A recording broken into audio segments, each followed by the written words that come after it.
നമസ്കാരം. എങ്ങും രാമനാമങ്ങൾ നിറഞ്ഞ ഈ സായം സന്ധ്യയിൽ എല്ലാ സജ്ജനങ്ങൾക്കും സന്ധ്യാദീപത്തിലേക്ക് സ്വാഗതം.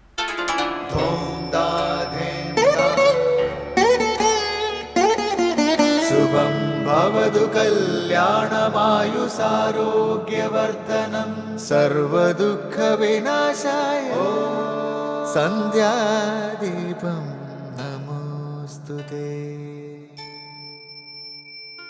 നാമം ജപായനം പുണ്യം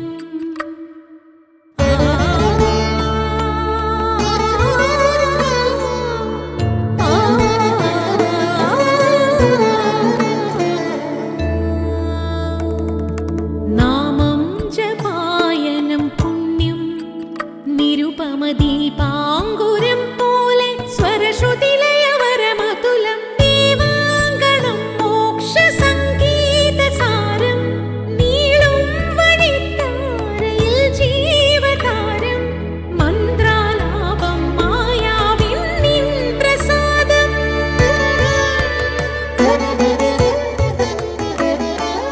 ഇരുൾ നീങ്ങിയുണരുന്ന തെളിനാളദീപം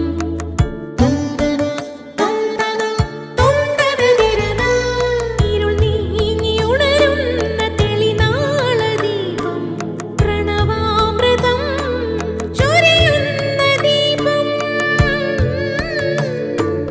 ദീപം ദീപം ദീപം ദീപം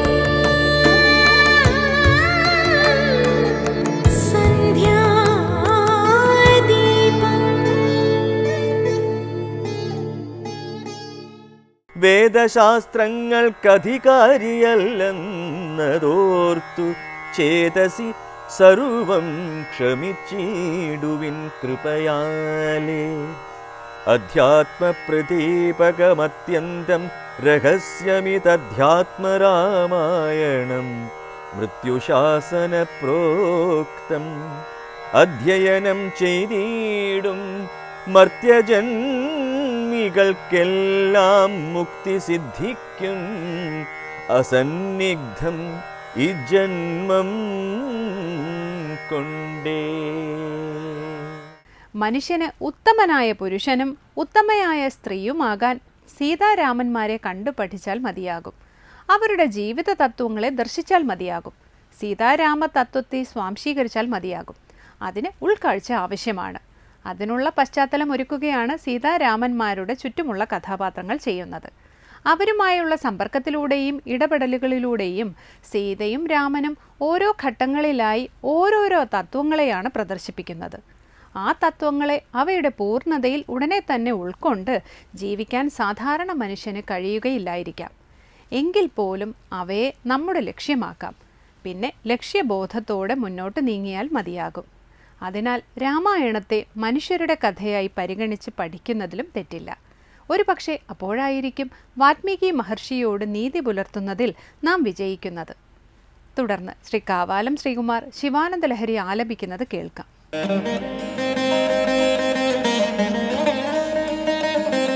മനസ്തേ പാദാബ്ജേ നിവസതു വച സ്തോത്രഭണിതൗ करौ चाभ्यर्चायां श्रुतिरपि कथा कर्णनविधौ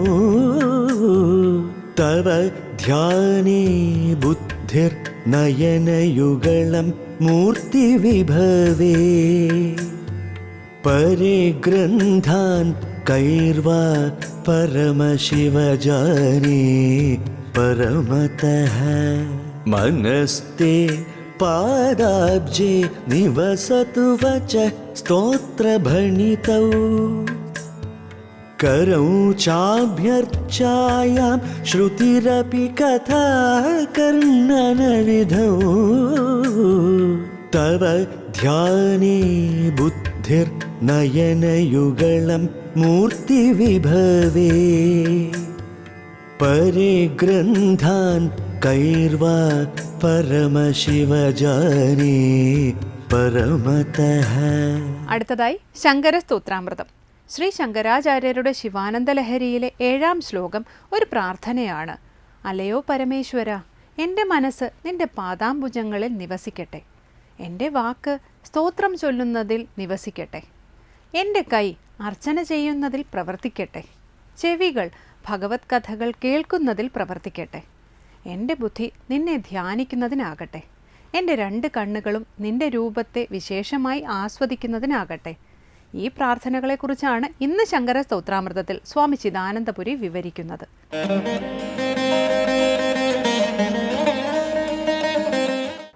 ശങ്കരകൃതികളിൽ ശിവാനന്ദ ലഹരിയിൽ 7ാമത്തെ ശ്ലോകമാണ് ശ്രദ്ധിക്കുന്നത്. അത് ഒരു പ്രാർത്ഥനയാണ്, ഒരു സങ്കല്പമാണ്.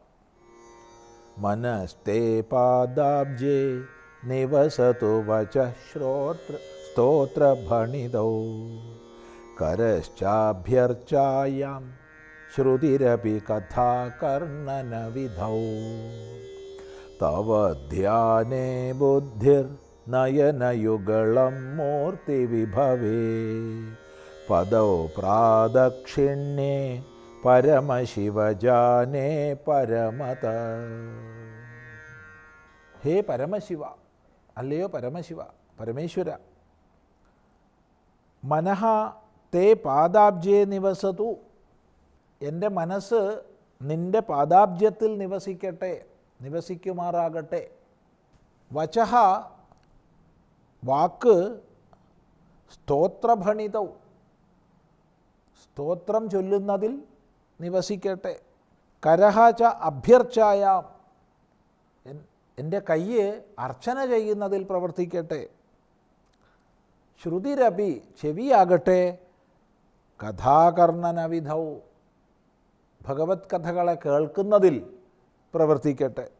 തവ ധ്യാനേ ബുദ്ധി എൻ്റെ ബുദ്ധി നിന്നെ ധ്യാനിക്കുന്നതിൽ, നിന്നെ ധ്യാനിക്കുന്ന വിഷയത്തിൽ പ്രവർത്തിക്കട്ടെ. നയനയുഗളം മൂർത്തിവിഭവേ എൻ്റെ 2 കണ്ണുകളും നിൻ്റെ മൂർത്തിയെ, വിഗ്രഹത്തെ, രൂപത്തെ വിശേഷമായി ആസ്വദിക്കുന്നതിൽ പ്രവർത്തിക്കട്ടെ. പദൗ പ്രാദക്ഷിണ്യേ എൻ്റെ 2 കാലുകളും പ്രദക്ഷിണം ചെയ്യുന്നതിൽ പ്രവർത്തിക്കട്ടെ. ഹേ പരമശിവ, അതഃ പരം ജാനേ, അതിലപ്പുറം എന്തറിയാൻ. കിം ജാനേ അല്ലെങ്കിൽ ന ജാനേ എന്നോ വല്ലതും കൂട്ടിച്ചേർക്കാം. അതിനപ്പുറത്ത് എനിക്കൊന്നും അറിയില്ല എന്നാവാം. അഥവാ അതഃ പരം, അതുകൊണ്ട് പരമമായതിനെ പ്രാപിക്കാൻ സാധിക്കും എന്നെനിക്കറിയാം എന്നും അർത്ഥം പറയാം. നമുക്ക് ക്രമമായി ശ്രദ്ധിക്കാം. ഇവിടെ പാഠഭേദമുണ്ട്. പാഠഭേദം പരഗ്രന്ഥാൻ കൈർവാ എന്നാണ്. എന്തിനെ കൊണ്ടാണ് പരഗ്രന്ഥങ്ങളെ ശ്രദ്ധിക്കുന്നത്? എന്തിനെക്കൊണ്ട്?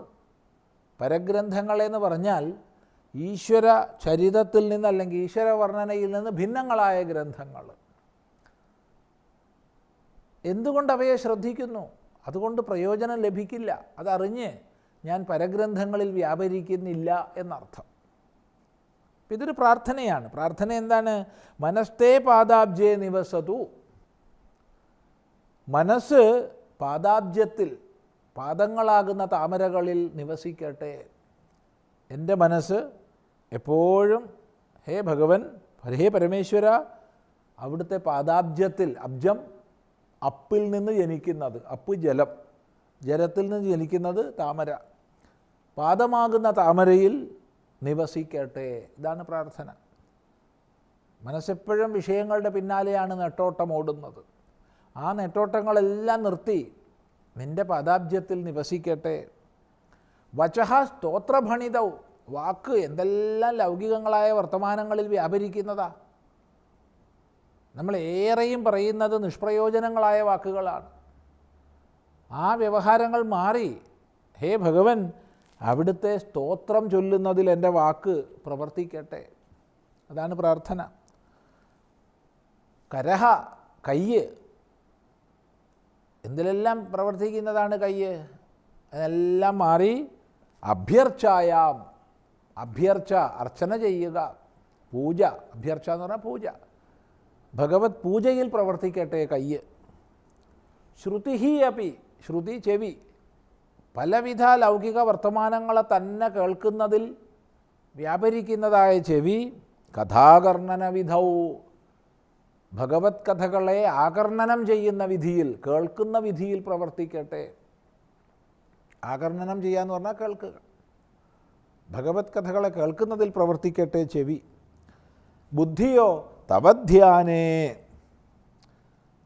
ഹേ ഭഗവൻ, നിൻ്റെ തത്വത്തെ ധ്യാനിക്കുന്നതിൽ എൻ്റെ ബുദ്ധി വ്യാപരിക്കട്ടെ. നയനയുഗളം, 2 കണ്ണുകൾ. മൂർത്തിവിഭവേ, അവിടുത്തെ മൂർത്തിവിഭവത്തിൽ, മൂർത്തിവിഭവം എന്ന് പറഞ്ഞാൽ അവിടുത്തെ മൂർത്തിയെ, വിഗ്രഹത്തെ വിശേഷേണ ഭാവിപ്പിക്കുന്ന അല്ലെങ്കിൽ ഭവിപ്പിക്കുന്ന, ഭാവന ചെയ്യുന്ന വിഷയത്തിൽ പ്രവർത്തിക്കട്ടെ. പദൗ, 2 കാലുകളും. പ്രാദക്ഷിണ്യേ, അവിടുത്തെ സ്വരൂപത്തെ സങ്കല്പിച്ച സ്ഥാനങ്ങളിൽ, ക്ഷേത്രങ്ങളിൽ, തീർത്ഥങ്ങളിൽ പ്രദക്ഷിണം ചെയ്യുന്നതിൽ വ്യാപരിക്കട്ടെ. അല്ലെങ്കിൽ പരഗ്രന്ഥാൻ കൈഹീവ, കൈഹി ഉപാധിഭിഹി, കൈഹി ഇന്ദ്രിയൈഹി, എന്തിന്ദ്രിയങ്ങളെ കൊണ്ട്, മനസ്സിനെ കൊണ്ട്, ഉപാധികളെ കൊണ്ട് പരഗ്രന്ഥാൻ, പരഗ്രന്ഥങ്ങളെ അനുസന്ധാനം ചെയ്യും. ഒരു പ്രയോജനവും ഇല്ല. അങ്ങനെ പരഗ്രന്ഥങ്ങളിൽ വ്യാപരിച്ച് ആയുസ് നിഷ്ഫലമാക്കിയിട്ട് പ്രയോജനമില്ല. അതുകൊണ്ട് ഞാൻ അതിലേക്ക് പ്രവേശിക്കുന്നില്ല ഹേ ശംഭോ. അവിടെ പ്രസിദ്ധമായ പാഠം പദൗ പ്രാദക്ഷിണ്യേ എന്നുള്ളതാണ്. പ്രദക്ഷിണവിധിയിൽ പദങ്ങൾ പ്രവർത്തിക്കട്ടെ. ഇതുകൊണ്ട് അത്തഹ പരം ഇത് ജാനേ, ഇതിൽ നിന്ന്, ഈ പറഞ്ഞ ആചരണ പദ്ധതിയിൽ നിന്ന് പരമായതിനെ നേടുന്നു എന്ന് ജാനേ, ഞാൻ അറിയുന്നു. എൻ്റെ നിശ്ചിതമായ അവബോധമാണിത്. നമ്മുടെ ജീവിതം ഉപാസനാനിഷ്ഠമാക്കിയാൽ അതുകൊണ്ട് പരമപദം പ്രാപിക്കും എന്നുള്ളതിൽ സന്ദേഹമില്ല. ഇനി ഈ ശ്ലോകത്തിൽ അത്തഹ പരം ന ജാനേ എന്നൊരു നകാരം കൂട്ടിച്ചേർത്ത് അർത്ഥം പറയാം. ഇതിലപ്പുറം എനിക്കൊന്നും അറിയില്ല. ഇങ്ങനെ ഈശ്വരോപാസനാപരനായി ലോകത്തിൽ കഴിയുക എന്നുള്ളതിൽ കവിഞ്ഞ് മറ്റൊന്നും ഞാൻ അറിയുന്നില്ല. അതുകൊണ്ട് ഹേ ഭഗവൻ, ഞാൻ ത്വതുപാസനയിൽ തന്നെ കഴിയുന്നു എല്ലാ പ്രകാരത്തിലും എന്നർത്ഥം. ഇതാണ് ഈ 7-ാം ശ്ലോകത്തിൻ്റെ സാമാന്യ അർത്ഥം. തുടർന്ന് നമുക്ക് അടുത്ത പ്രാവശ്യം ശ്രദ്ധിക്കാം.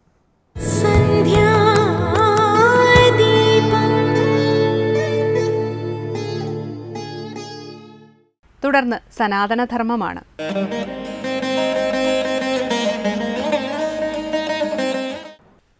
ഓം നമോ ഭഗവതേ വാസുദേവായ. എല്ലാവർക്കും എൻ്റെ പ്രണാമം. ഭഗവാന്റെ മഹത്വത്തെ അറിയുവാൻ വീണ്ടും വീണ്ടും പറയുകയാണിവിടെ. അനുജാനീഹി മാം കൃഷ്ണ സർവം ത്വം വേസി സർവദൃക് ത്വമേവ ജഗതാം നാഥോ ജഗദേതത്തവാർപ്പിതം.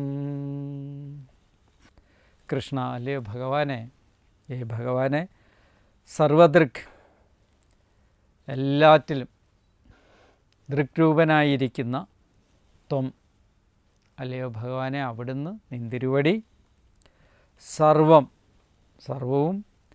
വേസി അറിയുന്നു. ഭഗവാൻ സർവവും അറിയുന്നവനാണ്. സർവചരാചരങ്ങളിലും ഇരിക്കുന്ന ഭഗവാനായതുകൊണ്ട് ഭഗവാനെല്ലാം അറിയുന്നു. നിത്യാനന്ദ സ്വരൂപനായിരിക്കുന്ന ഭഗവാൻ എല്ലാറ്റിനെയും കണ്ടുകൊണ്ടിരിക്കുന്നവനായകൊണ്ട് ആ ഭഗവാന് ജ്ഞാനൈശ്വര്യാദികളോട് കൂടിയിരിക്കുന്നവനായതുകൊണ്ട് തന്നെ ഭഗവാനെല്ലാം അറിയുന്നവനാണ്. എല്ലാത്തിലും ഉണ്ട് ഭഗവാൻ എന്നുള്ളത്. അങ്ങനെ അറിയുന്ന ഭഗവാൻ ജഗതാം, ലോകങ്ങളുടെ നാഥൻ ത്വമേവ, അങ്ങ് തന്നെ. അല്ലയോ ഭഗവാനെ, അങ്ങ് തന്നെയാണ് ഈ ലോകങ്ങളുടെ നാഥൻ. ഏതത്, ഈ ജഗത്ത്, ഈ ലോകം, ഈ ജഗത്തെന്ന് പറയുന്നത് തവ, അങ്ങയ്ക്ക് അർപ്പിതം, സമർപ്പിക്കപ്പെടുന്നു. മാം, എന്നെ അനുജാനിഹി, അനുഗ്രഹിച്ചാജ്ഞാപിച്ചാലും. ഇതാണ് ഒരു ഭക്തൻ്റെ ഉള്ളിൽ വരേണ്ടുന്ന പ്രാർത്ഥന. ഭഗവാനിൽ സർവവും സമർപ്പിക്കപ്പെടുന്നവന് മാത്രം അറിയുന്നതാണ് ഭഗവാൻ എന്നുള്ളത്. ഭഗവാനെ അറിയുക എന്നുള്ളത് ഏറ്റവും പ്രധാനമാണെങ്കിൽ ആ അറിവ് ആരുടെ ഉള്ളിൽ തന്നെ വേണം? നമ്മുടെ ഉള്ളിൽ തന്നെ വരണം. ഭഗവാൻ എൻ്റെ ഉള്ളിലുണ്ട് എന്നുള്ള അറിവ് നമ്മുടെ ഉള്ളിൽ തന്നെ വരണം. നമ്മൾ പുറമെയാണ് ഭഗവാനെ അന്വേഷിക്കുന്നത്. സ്തുതി ചൊല്ലുമ്പോഴും പ്രാർത്ഥന ചൊല്ലുമ്പോഴും എല്ലാം ആരുടെ ഉള്ളിലാണോ ഭഗവാൻ അനുഗ്രഹീതനായിരിക്കുന്നത്, ആരുടെ ഉള്ളിലാണോ ഭഗവത് കടാക്ഷം ഉണ്ടായിരിക്കുന്നത്, അവർക്ക് ഭഗവാൻ എന്തായിരിക്കും? അവരുടെ ഉള്ളിൽ നിറഞ്ഞു നിൽക്കുന്ന ചൈതന്യമായിരിക്കും. പക്ഷെ എന്ത് ചെയ്യാനാണ്? നമ്മുടെ വിഷയവ്യാപാരത്വം കൊണ്ട്, ജന്മാർജിത കർമ്മവിശേഷം കൊണ്ട് നമുക്കൊക്കെ ഭഗവാൻ അപ്രാപ്യ വസ്തുവായി തീർന്നു. ഉള്ളിലിരിക്കുന്ന ഭഗവാനെ അറിയാൻ പറ്റാത്തവരായി തീർന്നു. ഒരുപാട് കർമ്മഗതിക്കനുസരിച്ച് നാം നീന്തി തുടിച്ചുകൊണ്ടിരിക്കുകയാണ്. അവിടെ ഏത് കരയെത്തുമെന്ന് പോലും നമുക്കറിയില്ല. നാവികനായിരിക്കുന്ന ഭഗവാന്റെ തിരുകടാക്ഷം നമ്മളിൽ ഉണ്ടായിട്ട് പോലും അത് അനുഭവിക്കാനോ അറിയാനോ നമുക്ക് സാധിക്കുന്നില്ല. അവിടെയാണ് ഒരു വെളിച്ചം പോലെ ഭാഗവതം എത്തിയിരിക്കുന്നത്. എന്താ? എല്ലാറ്റിലും ദൃക് രൂപനായിരിക്കുന്ന, എല്ലാത്തിലും സാക്ഷിരൂപനായി പരമ്പൊരുളായി പരമാത്മ ചൈതന്യമായി കുടികൊള്ളുന്ന ഭഗവാൻ ഇരിക്കുന്നു എന്ന് പറയുന്നത്. അപ്പം നിങ്ങളുടെയും എൻ്റെ ഉള്ളിൽ നിങ്ങൾ വീട്ടുജോലികൾ ചെയ്യുമ്പോഴും ഓഫീസ് വർക്കുകൾ ചെയ്യുമ്പോഴും മറ്റെന്ത് കർമ്മം ചെയ്യുമ്പോഴും നിങ്ങളുടെ ഉള്ളിൽ ഭഗവാനുണ്ട് എന്നുള്ള കാര്യം ഭാഗവതം വെളിപ്പെടുത്തുന്നു. നമ്മളെല്ലാവരും വിചാരിക്കുന്ന ഒരു കാര്യമുണ്ട്. എന്താണെന്നറിയാമോ? നമ്മളെപ്പോഴും ശാന്തി വേണം, ശാന്തി വേണം, ശാന്തി വേണമെന്ന് ആഗ്രഹിക്കുന്നുണ്ട്. അതിനു വേണ്ടിയിട്ടുള്ള പ്രയത്നം നമ്മളെല്ലാവരും ചെയ്യുന്നുണ്ട്. പക്ഷേ ആ പ്രയത്നം വേണ്ട വിധത്തിലല്ലാത്തത് കൊണ്ട് ഒരുപാട് പ്രാർത്ഥിച്ചിട്ടും എനിക്ക് ശാന്തി ലഭിച്ചില്ല. ഒരുപാട് പ്രാർത്ഥിച്ചിട്ടും ഭഗവത് അനുഗ്രഹം എന്നിൽ ഉണ്ടായില്ല, ഭഗവത് കൃപ എന്നിൽ ഇല്ല എന്നൊരു തോന്നൽ നമുക്കെല്ലാവർക്കും ഉണ്ട്. ഒരു കുറവുണ്ടാകുന്നു. അതെന്തുകൊണ്ടുണ്ടാകുന്നതെന്ന് ചോദിച്ചു കഴിഞ്ഞാൽ, ഞാൻ ഇത്രയും കാലം ഏത് രൂപത്തിലാണ് ഭഗവാനെ അറിഞ്ഞു വച്ചിരിക്കുന്നത്, അത് യഥാർത്ഥമായ രൂപത്തിലല്ല എന്നുള്ളതാണ്. ആത്മാർത്ഥമായിട്ട് ഭഗവാനോട് പ്രാർത്ഥിക്കാൻ കഴിയുക എന്നുള്ളതാണ് ഏറ്റവും. ദുഃഖം വരുമ്പോൾ ആത്മാർത്ഥമായിട്ട് ആരും പറയണ്ട. ഒരു ഗുരുവിൻ്റെ ഉപദേശം വേണ്ട, ഒരു ജ്ഞാനിയുടെ ഉപദേശം വേണ്ട, ഒരാളും നമുക്ക് പറയണ്ട. ആത്മാർത്ഥമായിട്ട് എനിക്ക് പ്രാർത്ഥിക്കാൻ കഴിയുന്നുണ്ട് ആ സമയത്ത്. എന്തുകൊണ്ടാണ്? എനിക്ക് ദുഃഖങ്ങളുള്ളതുകൊണ്ട്. ക്ലേശങ്ങളുടെ നടുക്ക് ജീവിക്കുന്ന മനുഷ്യനാണ് തികച്ചും ഈശ്വരഭക്തിയെ ആശ്രയിക്കുക. ക്ലേശങ്ങളൊന്നുമില്ലാത്ത മനുഷ്യന് ഈശ്വരഭക്തിയെ ആശ്രയിക്കില്ല. അവരുടെ പ്രാർത്ഥന അകത്തുനിന്ന് വരില്ല, ഉള്ളിൽ നിന്ന് വരില്ല. ഹൃദയസ്പർശിയെന്ന് നമ്മൾ പറയില്ലേ, അങ്ങനെ വരണം പ്രാർത്ഥന. പ്രാർത്ഥന എപ്പോഴും ഉള്ളിൽ തട്ടി വരണമെങ്കിൽ അതിന് ദുഃഖത്തിൻ്റെ അനുഭവം ഉണ്ടായിരിക്കണം. ആ അനുഭവം ഉണ്ടെങ്കിൽ മാത്രമേ പ്രാർത്ഥന ഏകീകരിക്കപ്പെടുകയുള്ളൂ. ഏത് പ്രാർത്ഥന ചൊല്ലുമ്പം നിങ്ങളൊന്ന് ആലോചിക്കുക, ഞാൻ അനുഭവിച്ച ദുഃഖങ്ങളും ദുരിതങ്ങളും അല്ല. അതൊന്ന് മനസ്സിലൊന്ന് അവലോകനം ചെയ്തിട്ടൊന്ന് പ്രാർത്ഥിക്കാനിരുന്ന് അപ്പം നമ്മൾ പറയും, എന്താ? സർവം ത്വം വേത്സി എന്ന് പറയും. അല്ലയോ ഭഗവാനെ, നീ എല്ലാം അറിയുന്നവനാണെന്ന് തന്നെ പറയും. പക്ഷേ ഒരു ദുഃഖം ഇല്ലാത്ത സമയത്ത് സർവം ത്വം വേത്സി എന്ന് പറഞ്ഞു കഴിഞ്ഞാൽ അത് പക്ഷേ ആത്മാർത്ഥത ഉണ്ടാകില്ല. ഏത് കർമ്മത്തിൻ്റെ ആത്മാർത്ഥത എന്ന് പറയുന്നത് അതിൻ്റെ പിന്നിലുള്ള അനുഭവങ്ങളും കൂടെ അതിനൊരു സാക്ഷിയാണ്. മുൻപുണ്ടായ അനുഭവങ്ങളുടെ പശ്ചാത്തലത്തിലാണ് ആത്മാർത്ഥമായ പ്രാർത്ഥനയും ഈശ്വരീയതയൊക്കെ നിലനിൽക്കുന്നത്. ഒരു സ്ത്രീ അമ്പലത്തിൽ പോയി തൊഴുകയായിരുന്നു എന്ന് വിചാരിക്കുക. തൊഴുത് ഭഗവാനോട് നമസ്കരിച്ചു. അവർ ആ ഉള്ളിലേക്ക് പോകുന്ന സമയത്ത് വീട്ടിലെ സകല ദുരിതങ്ങളും മനസ്സിൽ വിചാരം ചെയ്തുകൊണ്ടാണ് ക്ഷേത്രത്തിനുള്ളിലേക്ക് പോകുന്നതെങ്കിൽ, ആ വിചാരം ചെയ്ത് നമസ്കരിച്ച് അതിൽ നിന്ന് പുറത്തേക്ക് കടക്കുമ്പം അവരാരോടും മിണ്ടില്ല. അമ്പലത്തിനുള്ളിൽ പ്രവേശിക്കുമ്പോൾ തൊട്ട് എന്തായിരിക്കും?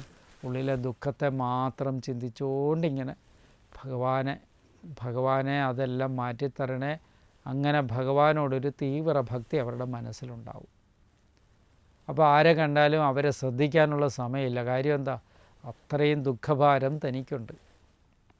അപ്പോൾ ദുഃഖഭാരം പേറിയ മനുഷ്യ സമൂഹത്തിൻ്റെ ആശ്രയ കേന്ദ്രങ്ങളിൽ ഒന്നാണ് ഈശ്വരൻ, ആരാധനാലയങ്ങൾ. അവിടെ ചെന്ന് രണ്ട് കൈയും കൂപ്പി നിന്ന് തൊഴുകയോടുകൂടി അല്ലയോ ഭഗവാനെ എന്ന് ആരെങ്കിലും പ്രാർത്ഥിക്കുന്നെങ്കിൽ, അനുജാനീഹി അനുഗ്രഹിച്ചാലും എന്ന് പ്രാർത്ഥിക്കുന്നെങ്കിൽ ആ ഉള്ളിലിരിക്കുന്ന ഭഗവാൻ ഇതുപോലെ തീവ്ര ദുഃഖത്തിൻ്റെ അടിമകളായിട്ട് ഭഗവാന്റെ മുമ്പിൽ വന്ന് അപേക്ഷിക്കുമ്പോൾ ഭഗവാൻ അവിടെ ഇരുന്നുകൊണ്ട് അനുഗ്രഹിച്ച് ആജ്ഞാപിക്കും. അപ്പോൾ തീർച്ചയായും ദുഃഖത്തെ ഒഴിവാക്കണ്ട, ദുഃഖം വരട്ടെ, ദുഃഖത്തെ വെറുക്കണ്ട, വരട്ടെ. പക്ഷേ അത് ഭക്തിക്ക് ഏറ്റവും ഉപകാരപ്രദമാണെന്നുള്ള കാര്യം വിസ്മരിക്കേണ്ട. അതുതന്നെയാണ് ഇവിടെ പറഞ്ഞ് ജഗദേവ ത്വവർഭിതം, ഭഗവാനിൽ സമർപ്പിക്കപ്പെടുക സർവവും. ഈ പരിപൂർണ പ്രപഞ്ചവും ഭഗവാനിലായതുകൊണ്ട് ഞാനും അതിൽ പെടുമെന്ന് മാത്രം വിചാരം ചെയ്യുക. എല്ലാം ഭഗവാനിൽ സമർപ്പിച്ചുകൊണ്ട് നമ്മുടെ ഉള്ളിലുള്ള മനസ്സിലുള്ള ഭാരങ്ങൾ അത്രയും ഭഗവാന്റെ മുമ്പിൽ സമർപ്പിച്ചുകൊണ്ട് ആത്മസമർപ്പണത്തോടുകൂടി പ്രാർത്ഥിക്കുക. ഭഗവാൻ ആ പ്രാർത്ഥന കേൾക്കുക തന്നെ ചെയ്യും. നമസ്കാരം.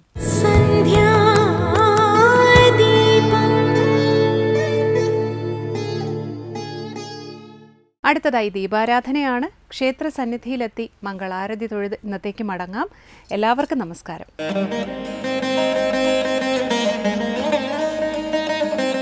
പ്രഭും പ്രാണനാഥം വിഭും വിശ്വനാഥം ജഗന്നാഥനാഥം സദാനന്ദഭാജം ഭവദ്ഭവ്യഭൂതേശ്വരം ഭൂതനാഥം ശിവം ശങ്കരം ശംഭുമീശാനമീഡേ ഗളേരുണ്ടമാലം തനൗ സർപ്പജാലം മഹാകാലകാലം ഗണേശാധിപാലം ജടാജൂട്ടഗംഗോത്തരം ഗൈർവിശിഷ്യം ശിവം ശങ്കരം ശംഭുമീശാനമീഡേ മുദാമാകരം മണ്ഡനം മണ്ഡയന്തം മഹാമണ്ഡലം ഭസ്മഭൂഷാധരന്തം അനാദിം ഹ്യപാരം മഹാമോഹമാരം ശിവം ശങ്കരം ശംഭുമീശാനമീഡേ